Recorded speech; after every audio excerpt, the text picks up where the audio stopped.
estudantes da Educação de Jovens e Adultos. Tudo bem com vocês? Como é que vocês estão? Professoras, diretoras, vice-diretoras, todos tranquilos em casa? Lembrem, a gente sempre tem falado nisso.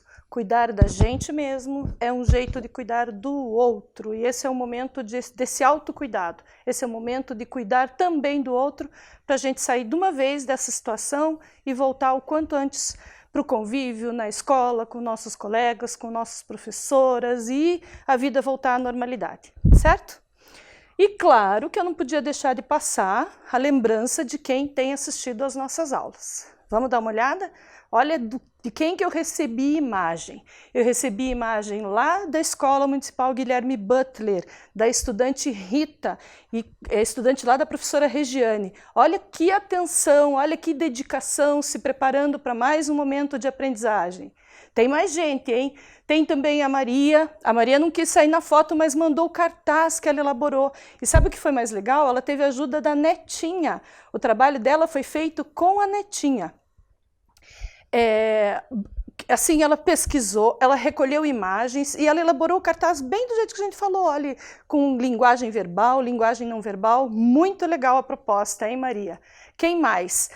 A Sueli lá do João Estival, a Sueli é a estudante da professora Roseli, a Salete da Escola Municipal Sobral Pinto, da professora Rosilene, também as duas dedicadas, empenhadas. Outros estudantes que mandaram material foram da professora Silvia, lá da Escola Municipal Dario Veloso. Olha que legal. A Érica e a Sueli, com o trabalho delas, com a dedicação delas, também empenhadas. Eu fiquei sabendo, Érica, que o teu professor preferido é o professor Alex. Mas mesmo assim eu quis pôr a tua foto na minha aula também. Quero que você assista, tá? Participe e aproveite. Muito bem. Depois de olhar todos os nossos colegas, relembrar desses amigos, quero também dizer para aqueles que não podem mandar as fotos, por algum motivo não conseguem avisar a professora, mandar a imagem, contar como que está sendo o seu trabalho em casa, não se preocupa, eu tenho certeza que você está aproveitando de alguma forma, seja indo buscar atividade na escola, seja você acompanhando pela televisão, o que consegue, quando consegue. Eu sei que tem muita gente trabalhando ainda, então olha, o importante é a gente fazer na medida do possível, aquilo que nos é possível mesmo, está no nosso alcance. Não é hora da gente ficar criando mais problemas, certo? Então, aproveitem. O que a gente quer é continuar mantendo esse vínculo com vocês. Nós e vocês pensando para mudança. Lembram do Sankofa? Lembram daquela ideia de olhar para o passado, melhorar o presente para avançar no futuro? É isso que a gente quer. Então, se a gente está vivendo um momento desse, vamos fazer de tudo para aproveitar melhor, para viver melhor depois. Certo? Muito bem. O que eu trouxe hoje para a gente conversar? Eu trouxe uma imagem, eu trouxe duas palavras e a partir dela a gente vai chegar numa conversa de língua portuguesa. Esse é o assunto. Quando vocês olharem para essa imagem, vocês vão pensar imediatamente num documento, eu acho. Pensaram? Tem a ver sim com esse documento, inclusive a palavra que está ali, ó, identidade. Quem já leu, já conseguiu ler, o título dessa aula é Diversidade e Identidade.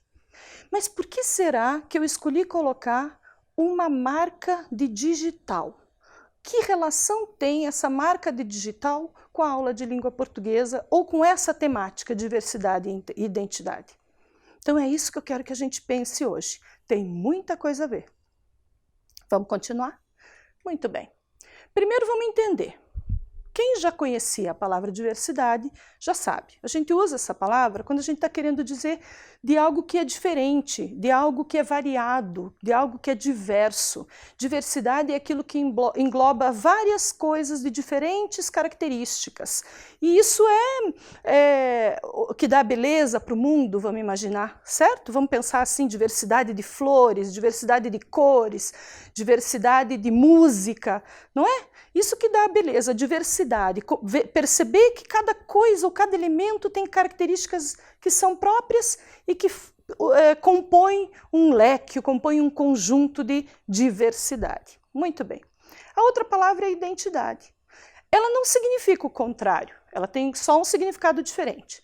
A identidade é aquilo que a gente tem como característica, ou que um elemento tem como característica que é própria dele, que o define como ele é. É aquilo que é muito específico daquele ser, seja um objeto, seja um animal, seja uma planta, seja uma pessoa. As características que dão identidade são as características específicas. Prof, ainda não consegui ver o que isso tem a ver com língua portuguesa. Calma, já chegamos lá. Vai tentando entender. Lembrem, a gente aprende porque é curioso, a gente aprende porque fica pensando em possibilidades. Então, vamos exercitar isso. Ok, sei que diverso é diferente, sei que identidade é o que é minha marca, o que é marca própria daquele ser. Então, o que mais a gente vai conversar? Conversar sobre a nossa identidade. O que nos identifica? O que nos torna o que somos? E aí a minha proposta é a seguinte. Cada estudante lá na sua casa, e até vocês aí que estão reunidos, família, pai, mãe, filhos, netos, quem está reunido agora aí, vai tentar olhar para essas imagens que eu vou mostrar e buscar a sua identidade. Cuidado, não é gosto, não é preferência. Eu não estou pedindo para você olhar a imagem e dizer, eu gosto disso, eu prefiro aquilo. Não é preferência nem gosto. É aquilo que você olha e mexe com a tua memória, mexe com sensações, traz lembranças, traz saudades, traz sentimentos, ok? Aquilo que faz você dizer, nossa, eu vivi isso, eu me lembro disso, isso faz parte da minha vida de alguma forma. Vamos lá? É um exercício, tá? As imagens vão aparecendo de duas em duas e eu quero que vocês olhem e pensem. Eu vou conversando com vocês enquanto essas imagens passam, tá bom? A pergunta é, com o que você se identifica? Será que você se identifica com um fogão a lenha, um café no bule, com comida quentinha? Ou você se identifica com comida rápida, entrega rápida, que eu peço pelo aplicativo e chega rapidinho na minha casa? Com o que você se identifica? Você se identifica com uma guitarra elétrica, com um som metálico, metalizado? Ou se identifica com uma moda de viola, com um chapéu, com uma música que fale de paixão, que fale de saudades, que traga lembranças? Qual dessas duas é identidade para você? A próxima. Você se identifica com esse trabalho de máquina de costura?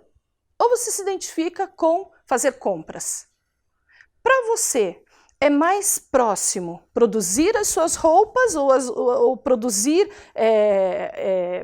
elementos que compõem um enxoval? Ou ir buscar isso pronto, comprar isso pronto? O que é mais identidade para você? Cultivar o próprio alimento, trabalhar na roça, mexer com o campo, com a terra, com a planta? Ou não? Me identifico mais com o espaço fechado, com trabalhos técnicos, com trabalhos de digitação, talvez, ou de escrita, ou de guardar informações. O que mexe com as suas lembranças? Com o que mais você se identifica? Você se identifica com uma casa, num campo, com talvez uma criação de animal, talvez com plantações, com essa cara assim meio Brasil, ou você se identifica com uma coisa mais fora do Brasil, mais internacional. Ali eu trouxe a imagem de uma casa japonesa, essa arquitetura não é nem brasileira, mas ela é de uma cultura que compõe a sociedade brasileira também. Você se identifica com essa casa? Ela te traz lembranças? Né? Alguma coisa que você viveu, que você conheceu? Você se identifica com festa junina? Bandeirinha, pinhão, quentão, balão, dança? Ou você se identifica com Halloween? Halloween também não é uma festa brasileira, mas já compõe o nosso universo. A gente já ouviu falar dessa festa em que decoram abóboras, acendem velas dentro das abóboras, desculpe, se fantasiam, pedem doces. Com qual desses elementos você se identifica? Vamos continuar. Você se identifica com uma celebração de batismo, que batiza uma criança na igreja, por exemplo, ou você se identifica com uma religião de matriz africana, que as pessoas se vestem de branco, que as pessoas cantam e dançam. Qual desses elementos de religiosidade trazem memórias para você? Vamos continuar. E agora fisicamente? Como você se identifica? Você se identifica com cabelos loiros, olhos claros, pele clara? Ou você se identifica com cabelos escuros, pele escura, cabelos cacheados, olhos escuros? Como você se reconhece? Vamos continuar. Você se identifica como alguém que tem um estilo mais informal, mais descontraído, que gosta de boné, que gosta de um tipo de música? Ou se identifica com alguém mais preocupado com formalidade, com camisa, com um penteado com gel? Como você se identifica? Estou repetindo essa pergunta, porque é para você pensar nisso. Você se identifica com pessoas de outras etnias? Como um indígena? Como uma pessoa muçulmana? De outro lugar do país? Tem elementos dessas culturas que você identifica na sua vida, no seu jeito de ser? Muito bem. Toda essa nossa conversa é para falar que isso que a gente foi trazendo de lembrança, que foi mexendo com a gente, é a nossa identidade cultural. E a nossa identidade cultural, ela é composta ou ela é formada pela nossa história. Tudo aquilo que você foi reconhecendo como parte de você, como sua característica, como sua identidade, é parte da sua história. É o que você viveu, é o que você aprendeu, é o que você conheceu e é como você se vê, se enxerga, certo? Isso é muito importante, a gente reconhecer isso e pensar sobre isso é muito importante. É isso que faz a gente se situar no mundo, é isso que faz a gente querer defender algumas ideias, porque a gente se identifica com elas. Por isso é muito importante pensar sobre esse assunto e aí a gente está vendo o quanto ele tem a ver com língua portuguesa. Prof, por que você está chegando nesse assunto? Olha só, quando vocês estavam analisando as imagens, acho que foi difícil que vocês tenham se identificado com as duas, não acho impossível, mas acho difícil. Acho que você sempre elegeu uma e descartou a outra. Por exemplo, lá na primeira, que era o fogão a lenha, comida no fogão a lenha e comida de pronta entrega, entrega rápida, que pede pelo aplicativo. Se você escolheu o fogão a lenha, difícil que você se identifique com a comida rápida do aplicativo, né? Cozinhar no fogão a lenha, quem tem essa experiência sabe. É lento, é demorado, é caprichado. Então, quando a gente fez essa seleção, a gente também tem a ideia daquilo que a gente gosta, que a gente se aproxima, e aquilo que a gente descarta, porque não nos interessa, porque não faz parte da nossa cultura, da nossa identidade. Eu vou chamar isso de igual a nós, aquilo que a gente reconhece como identidade, e diferente de nós, que não reconhecemos, certo? Então, eu estou chamando de igual e diferente. Aquilo que a gente escolheu como identidade, igual. O que não escolhemos é o diferente, certo? Muito bem. O que a gente faz com o que é igual? É uma pergunta, vamos pensar. Como a gente se relaciona com o que é igual? É fácil, né? É fácil se relacionar com as pessoas que são da nossa religião, não é? Elas pensam igual a gente. É fácil conversar com gente que cozinha em fogão a lenha, porque ela tem essa experiência, é até gostoso conversar. É gostoso escutar música com a mesma pessoa que gosta da mesma música que você, do mesmo estilo musical. Esse jeito de se relacionar com o igual é porque é a identidade, nós nos identificamos. E o que a gente faz com o diferente? Se não é a mesma religião que a nossa, ela é diferente. O que a gente faz com ela? A gente só ignora? Ah, não é minha mesmo, nem vou dar bola. A gente fala mal? Nossa, é muito pior que a minha. Ela é considerada ruim, porque a minha que é boa. Ou a gente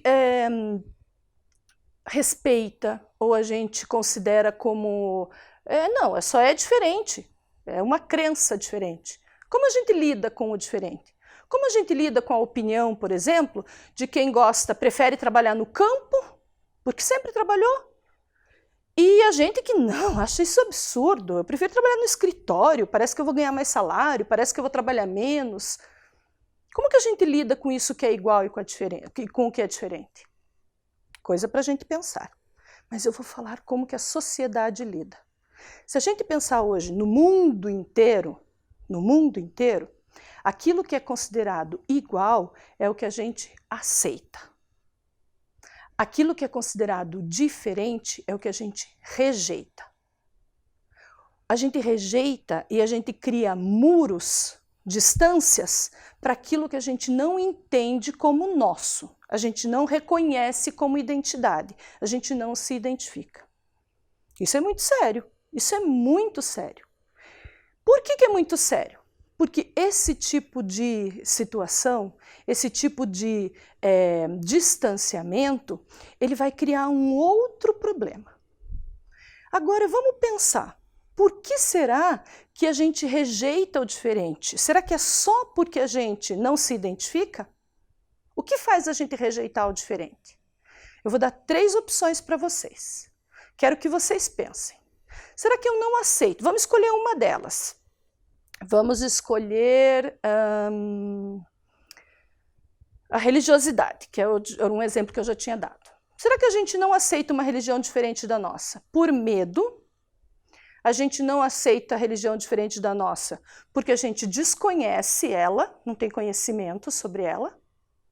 Ou a gente não aceita porque a gente tem crenças, sempre nos disseram coisas sobre ela e a gente acredita naquilo, e a gente confia naquilo, a gente nunca estudou, nunca foi ler sobre, mas a gente ouviu desde pequenininho sobre essa informação.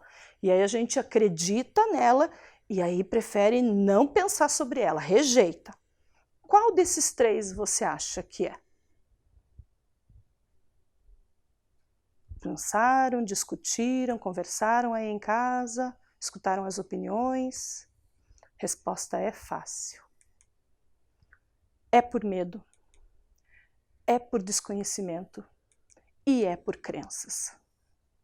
Nós rejeitamos o diferente porque a gente tem medo dele, não sabe o que é. A gente não aceita o diferente porque a gente não tem conhecimento sobre ele, a gente não vai pesquisar sobre. E a gente rejeita o diferente porque a gente acredita em algumas informações apenas isoladas que a gente sempre recebeu, sempre repetiram para a gente. Tá? O que isso tem a ver? Que relação isso tem com o que a gente está conversando? Que problema maior pode surgir quando a gente rejeita o diferente por esses 3 aspectos principais? Podem existir outros. Eu elegi 3 principais. O que vai acontecer é que a gente vai criar preconceitos.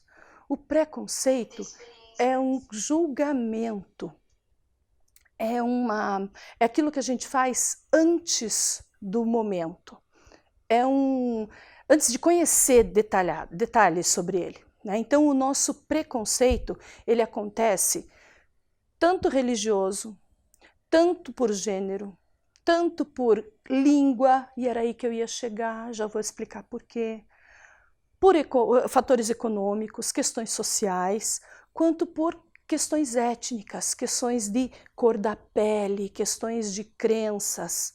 Então, quando a gente tem falta de identificação com o diferente e a gente se relaciona com ele, rejeitando, afastando e repetindo informações que a gente não conhece, a gente está fazendo pré-julgamentos. Esses pré-julgamentos são os preconceitos. Nós vivemos preconceitos seríssimos na nossa sociedade, a sociedade do mundo, mas especialmente nós brasileiros temos preconceitos muito sérios que a gente não lida bem com eles, que a gente prefere não mexer com eles. E eles vêm acompanhando a nossa história desde o dia que o Brasil foi colonizado pelos portugueses. E essa nossa relação com o diferente, essa forma de lidar com o diferente, só está complicando essa necessidade de informação. A gente está ficando cada vez mais distante das informações, certo? Muito bem. O que a gente vai conversar agora, então, vai se aproximando do nosso assunto principal, que é o preconceito linguístico, tá? Lembram dessas 3 palavras? Medo, desconhecimento e crenças? A gente elegeu elas como principais elementos da nossa da criação de preconceitos, né? Não sei se a palavra é criação, mas da existência de preconceitos. Então, como que a gente combate? Como que a gente destrói, se é possível destruir, né? Como é que a gente desmonta preconceitos? Como é que a gente caminha de um jeito diferente com os preconceitos? A gente precisa exatamente de 3 elementos ou 3 aspectos básicos. A gente precisa de informação, a gente precisa de conhecimento e a gente precisa de formação. Vocês, estudantes da EJA, por exemplo, já devem ter vivido situações de preconceito que têm a ver com o preconceito linguístico, com o conhecimento linguístico que a professora mostrou agora há pouco. Por quê? Porque quando vocês sinalizam ou tentam falar alguma coisa de um jeito, com uma pessoa desconhecida, então de um jeito assim mais formal, mais elaborado, vocês ficam morrendo de medo e de vergonha da exposição. Por que será essa vergonha? Por que será esse medo? Porque você sabe que o outro pode estar julgando, pré-julgando coisas a seu respeito sobre conhecimento, sobre formação, né? Se você frequentou a escola, se não frequentou. Então, esse tipo de preconceito que a gente vai tratar hoje pode ser combatido se a gente tiver informação. E é por isso que a gente está participando dessa aula hoje. Se a gente tiver conhecimento, por isso que a gente está prestando atenção nessa aula hoje. Se a gente tiver formação, continuar participando das aulas sempre que possível, fazendo esse esforço que eu sei que não é fácil, ok? Então chegamos... Ai, prof, você fala tanto para chegar aí. Eu queria que vocês fossem construindo o pensamento para a gente chegar neste assunto aqui, ó. Conhecimento linguístico. Nós vamos hoje trabalhar com informações sobre a nossa língua, informações importantes para combater preconceitos linguísticos, que são preconceitos sociais, ok? Muito bem. Para trazer essa informação, a gente vai fazer análise de textos. Eu trouxe alguns livros aqui que eu vou mostrar para vocês, enquanto vocês acompanham na tela, tá bom? Então, olha só. O primeiro texto, e a gente vai analisar porque a conversa tem a ver com a forma que esses textos são escritos, para a gente falar do preconceito linguístico. O primeiro texto tem a ver com uma escrita bem elaborada. Vejam se vocês concordam comigo. Esse texto eu tirei desse livro aqui, ó. É um livro de história da educação brasileira, e a pessoa que elaborou esse livro, ela tinha uma intenção, certo? E nessa intenção, ela escreveu o livro todo, com essa intenção. Então, olha as palavras que ela selecionou para escrever esse texto. Ressaltamos que o propósito não é o de esgotar o tema, mas de enunciar questões importantes sobre ele de maneira didática e introdutória. Eu nem vou ler tudo. Só essa frase que eu li, já viu que essa pessoa precisou elaborar esse texto aqui, essa escrita aqui, com muita informação, não é? Esse texto, você consideraria como um texto de quem tem conhecimento linguístico? Pense aí. Então, esse que eu apresentei para vocês, ele tem bem essas características que a professora sinalizou, de linguagem formal. Então, quando que a gente usa, né? Qual que era o objetivo da pessoa que escreveu, da autora desse texto? É uma mulher a autora. Qual que foi o objetivo dela? Foi formar pessoas sobre esse assunto, história da educação do Brasil. Então, essa pessoa teve que escolher palavras com essa intenção. Ela não tinha conhecimento das pessoas que iam ler. Pessoal, conhecer cada um dos seus leitores? Não, mas o conhecimento dela era de modo geral. Eu vou escrever para pessoas que querem estudar. Então, esse tipo de linguagem é chamada de linguagem formal. É uma linguagem que vai ser bem elaborada, ela é com base em regras, por isso que tem esse nome, formal, regras. Regras que fazem parte desse outro livro aqui, a gramática, que vocês já devem ter ouvido. A gramática é o livro das regras da língua portuguesa. Toda forma de escrita tá como se fosse o manual aqui, o que seguir, certo? Quando usamos a linguagem formal? Eu pus 3 imagens ali para você prestar atenção. Nós usamos linguagem formal quando a gente está estudando no ambiente escolar, no ambiente acadêmico, com o professor, com o material que a gente escreve, com o material que a gente lê. A linguagem formal com a apresentação de um trabalho. É a linguagem que a gente demonstra conhecimento, demonstra domínio sobre a língua, tá? Forma, sobre a regra. A gente também usa a linguagem formal em situações que você lida com pessoas desconhecidas e que você está se colocando em evidência. Ali eu quis exemplificar, a imagem do meio, é com um homem participando de uma entrevista de emprego. Então, se você está numa entrevista de emprego, ou se você está numa reunião, você vai usar a linguagem formal, uma reunião de trabalho, você vai procurar mostrar o máximo de conhecimento linguístico que você tem. E uma outra situação é conversar com pessoas estranhas, desconhecidas, como pedir uma informação, por exemplo. Se você não conhece a pessoa, você não chega falando de um jeito muito descontraído, você chega com formalidade, você pede licença, né? Você se apresenta ou não, você diz o que é que você precisa. Então essas são algumas situações, alguns exemplos de uso dessa linguagem. A mesma que é usada de forma escrita, esses 3 exemplos ali, aparecem muito no uso oral, mas também na forma escrita que a gente pode precisar desse conhecimento linguístico. Outra situação. Agora eu trouxe uma situação de um gibi. Lembram do Zé Carioca? O Zé Carioca é um gibi antigo, acho que não existe mais. É um personagem criado por um desenhista, né, norte-americano, mas que ele tem características brasileiras, é um papagaio brasileiro, ele mora até no Rio de Janeiro, né, na história, na ficção aqui. E aí o Zé Carioca vive uma situação lá na historinha dele que ele conversa com um personagem. E esse personagem vem cobrar dele uma rifa que ele ganhou. Olha como que esse personagem conversa com o Zé Carioca, olha a expressão que ele usa. O personagem diz, como é? Vai dar o ovo ou não vai? Como é? Que jeito de se comunicar é esse? Será que é formal? Que nome será que tem esse jeito de falar? E a gente fala, né? Olha a professora dizendo aqui, a gente fala, né? Podia dizer, nós falamos. É no usual, no dia a dia.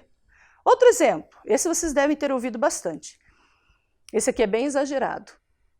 O personagem diz assim, ela, tipo, entrou no bar e eu, tipo, dei uma sacada. Tipo, ela era, tipo, gente fina e, tipo, engatamos, tipo, um tipo papo, tipo, legal, tipo, ele enlouqueceu numa terrível tipontite aguda. Quem tem adolescente em casa, jovens e crianças também, e até a gente se pega usando a palavra tipo mais do que necessita, mais do que precisa, no lugar da palavra exemplo. Será que isso é certo ou errado? Será que isso não é conhecimento linguístico? Assim como comé? É uma situação para a gente analisar. Outro exemplo. Esse também faz parte do livro. Esse faz do Luiz Fernando Veríssimo, Comédias para se ler na escola. Aqui também, o Luiz Fernando Veríssimo é um escritor, um cronista gaúcho, e ele coloca nesse livro aqui histórias que ele cria, mas que tem a ver com o dia a dia das pessoas, com a vida das pessoas. E aí um exemplo que eu vou ler para vocês é de um diálogo. Tá? Mas ele pôs no livro, está escrito no livro. O que eu quero que vocês pensem? Peraí, é um escritor e ele pôs no livro. Será que ele não tem conhecimento linguístico para escrever dessa forma? Olha o texto. Bota aí P. P de partido. Nossa proposta qual é? De união, certo? Acho que a palavra união deve constar no nome. Certo, partido de união. Mobilizadora. Boa! Da ideia de ação, de congraçamento dinâmico. Partido da União Mobilizadora. Como é que fica a sigla? PUM! Não sei não. Vamos tentar outro, deixa ver. P é tranquilo. Acho que social tem que constar. Claro, partido social. E aí a história continua. Quando ele representa isso num livro, linguagem formal, conhecimento linguístico daqui, da gramática, ou quando ele diz assim, não sei não, quando ele diz deixa ver, quando ele diz bota aí, será que ele não tinha conhecimento linguístico para colocar aqui? Que linguagem é essa? Muito bem. Então, pensando nesses 3 exemplos, a gente vai classificá-los como linguagem informal. O que isso significa? Significa que a gente usa algumas linguagens em situações mais tranquilas, mais íntimas, que podem ser com pessoas que a gente conhece, como os familiares, com amigos, situações em que a gente esteja mais num conforto, que a gente se identifique, que a gente não precise se preocupar em demonstrar conhecimento linguístico. Mesmo no livro, professora, mesmo no livro, apesar de um bota aí não ser a palavra que a gramática indicaria, por exemplo, ou o dicionário, o que o Luiz Fernando Veríssimo quis fazer, colocando no texto dele, foi deixar o leitor se sentindo à vontade. É como se estivessem ali frente a frente, o cara contando a história para você ouvir, leitor, entende? Uma coisa muito íntima, muito próxima. Então, olha, a gente pode escolher a linguagem informal para escrever também, para mandar um recado, para mandar um bilhete. O WhatsApp é o melhor exemplo disso. Alguém cuida com rigor da escrita do WhatsApp? Não, tem que ser rapidinho. Às vezes a palavra reduz de 6 letras para 2 e a gente entende a mensagem. Essa é uma linguagem informal, necessária, e que mostra o quanto a nossa língua portuguesa é dinâmica, precisa ir acompanhando, certo? Nessa conversa, a gente está começando a prestar atenção e eu quero que vocês façam esse exercício. Então, quando a professora começa a falar lá de conhecimento para a gente não ter preconceito, é para a gente saber ouvir e ler algumas informações sem pré-julgar? É isso mesmo. É para você começar a prestar atenção em que situações de uso da nossa língua ela está acontecendo para eu poder dizer se está adequado ou não. Não simplesmente julgar, não sabe nada de língua portuguesa. Tá bom? Trouxe mais um exemplo. Esse vocês conhecem, Chico Bento. Chico Bento até hoje tem, do nosso, o gibi que ainda circula no Brasil. Eu peguei só um trechinho que o Chico Bento está com o pai. E o pai dele diz assim, eu acho que eu vou ter que abrir porque eu tenho o braço curto, sabe? Quando a gente precisa de uma certa distância para ler. Aqui. O pai diz assim, depois é só cortar as peças no tamanho igual, medindo tudo direitinho, para depois não ter problema. Sei. E agora? Chico Bento, desse jeito de falar. Falta de conhecimento? Não tem conhecimento linguístico esse pai? Está dando uma aula ali para o Chico Bento. Vamos pensar, hein? Agora a gente já tem o exercício de pensar linguagem formal, linguagem informal. Olha outro exemplo. Esse exemplo é uma receita mineira, acho que vocês já ouviram. E aí ela vai falar com o sotaque. Eu não vou ler a receita toda, só o título, porque a gente já consegue com o título entender. Escreveram do jeito que se fala, tá?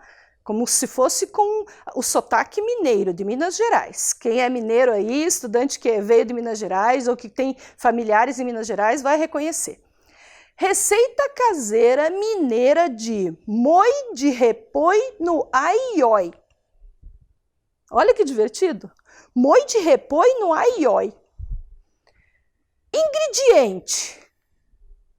Ou modo de fazer. Não parece um mineiro falando? Será que isso é falta de conhecimento? Será que esse jeito de expressar a escrita é falta de conhecimento? Muito bem. Agora, eu trouxe para vocês outra informação. Essa vocês conhecem. Pão francês. Mas vocês sabiam que ele é chamado de pão massa grossa no Maranhão, de cacetinho no Rio Grande do Sul e na Bahia, e de pão careca no Pará? E outros lugares do Brasil ele tem outros nomes? Já pararam para pensar nisso? E aí? O que é isso quando a gente tem nomes diferentes de uma mesma coisa? Se a gente for em outro lugar, é falta de conhecimento dessas pessoas que não sabem que tinha que ser pão francês, porque aqui no Paraná é pão francês? O que será isso?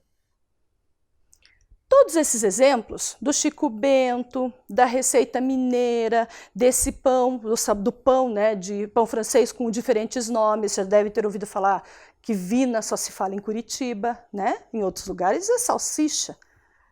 Por que será que tem esses nomes diferentes? Quem veio de outro lugar sabe que girimum não é o mesmo nome que a gente usa aqui para o mesmo alimento, né? Então, o que são esses nomes diferentes? É a linguagem regional, a linguagem de cada região. Muito bem, então a gente vai agora fazer um exercício para retomar toda a nossa conversa sobre essas linguagens, sobre esse conhecimento linguístico necessário para a gente não continuar reproduzindo preconceitos linguísticos, certo? Então vamos lá. Para encerrar, eu vou propor para vocês pensarem sobre 3 informações. E vocês vão me dizer se essas informações são verdade ou mentira. Com essa identificação, a gente vai conseguir resumir a aula toda e compreender o quanto o conhecimento linguístico pode ser valioso, mas que ele não é o mais importante, tá bom? Então vamos lá.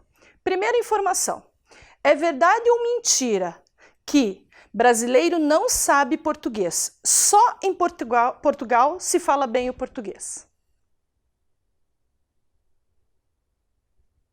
Não é verdade. Brasileiro sabe português sim, Portugal é um português diferente, que tem outra identidade cultural. Nós temos ainda a nossa identidade cultural com a língua indígena, né, porque é mais de uma língua que a gente tem no nosso vocabulário, e as línguas de matriz africana. Então, a nossa identidade cultural não é a mesma de Portugal. Por isso, não é verdade. A língua portuguesa do Brasil é bem falada no Brasil também. Segunda frase. É verdade ou mentira que pessoas sem instrução falam tudo errado? Sem instrução é quem nunca frequentou escola ou quem não sabe ler ou escrever. É mentira. Não é verdade que pessoas que não frequentaram a escola, que não tiveram essa oportunidade ou a frequentaram por um pouco tempo, não sabem falar direito, falam tudo errado. Não, não é verdade. Elas falam com características culturais, com aquilo que ela viveu como identidade, certo? E a última, o certo é falar como se escreve. Se a gente fala como a gente escreve, a gente fala perfeitamente. Também não é verdade. Falar e escrever são ações diferentes. O que a gente precisa lembrar é que uso eu vou dar para essa minha forma de me expressar. Falar com formalidade em situações que exigem. Falar com informalidade em situações que não exigem. E aí, aproveitaram? Hoje a aula foi mais curta, né? A última aula vocês sofreram. Hoje eu espero que vocês tenham aproveitado. A gente vai se reencontrar. Não deu tempo de fazer um exercício hoje, mas não vai ser por isso que você não vai prestar atenção na linguagem de todo mundo. Fiquem bem, fiquem em casa. Até a próxima!